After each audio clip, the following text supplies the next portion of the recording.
यूहन्ना की प्रकाशित वाक्य अध्याय 12।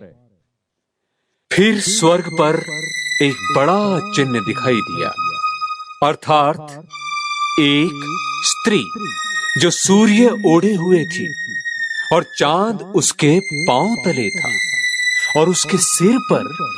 12 तारों का मुकुट था, और वो गर्भवती हुई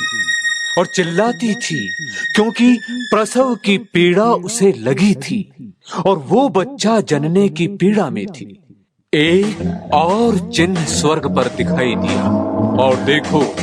एक बड़ा लाल अजगर था, जिसके 7 सिर और 10 सींग थे,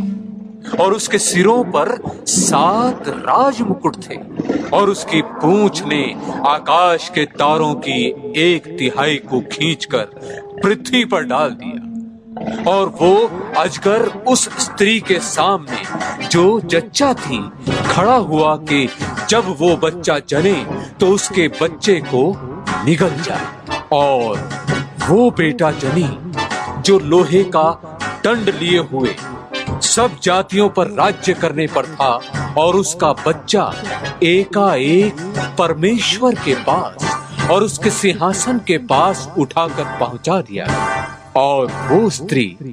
उस जंगल को भाग गई जहां परमेश्वर की ओर से उसके लिए एक जगह तैयार की गई थी, कि वहां वो 1260 दिन तक पाली जाए। फिर स्वर्ग पर लड़ाई हुई। मीकाईल और उसके स्वर्गदूत अजगर से लड़ने को निकले, और अजगर और उसके दूत उससे लड़े, परंतु प्रबल न हुए,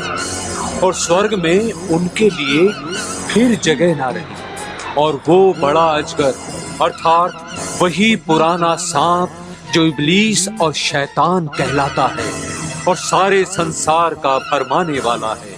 पृथ्वी पर गिरा दिया गया, और उसके दूत उसके साथ गिरा दिए गए। फिर मैंने स्वर्ग पर से ये बड़ा शब्द आते हुए सुना कि अब हमारे परमेश्वर का उद्धार और सामर्थ और राज्य और उसके मसीह का अधिकार प्रकट हुआ है, क्योंकि हमारे भाइयों पर दोष लगाने वाला,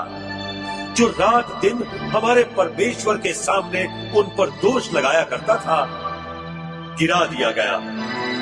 और वे मेमने के लोहू के कारण और अपनी गवाही के वचन के कारण उस पर जयवंत हुए, और उन्होंने अपने प्राणों को प्रिय न जाना, यहां तक कि मृत्यु भी सह ली।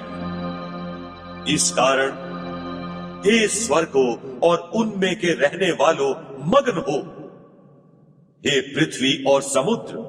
तुम पर हाय, क्योंकि शैतान बड़े क्रोध के साथ तुम्हारे पास उतर आया है, क्योंकि जानता है कि उसका थोड़ा ही समय और बाकी है। और जब अजगर ने देखा कि मैं पृथ्वी पर गिरा दिया गया हूं, तो उस स्त्री को जो बेटा जनी थी सताया, और उस स्त्री को बड़े उकाब के 2 पंख दिए गए कि सांप के सामने से उड़कर जंगल में उस जगह पहुंच जाए जहां वो एक समय और समयों और आधे समय तक पाली जाए। और सांप ने